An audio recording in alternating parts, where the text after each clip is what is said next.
I'm working this case, not you. I'll get it done. Stay put.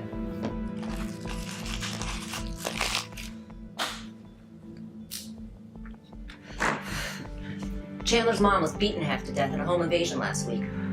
He was granted compassionate leave. Before he left Saudi Arabia, someone gave him $250,000. Told him if he delivered it to an address in Los Angeles, they wouldn't go back and finish the job on his mother. He was an easy target, only child. Got tipped off by a local informant. Chandler's willing to work with us. On his way to the drop, someone took a shot at him and the kid panicked.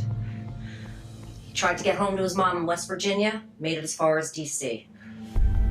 Not just about a dead Marine. I think it could be tied to an arms deal case we're working over there. I want you to liaise with them. Pick an agent to go with you. San Diego.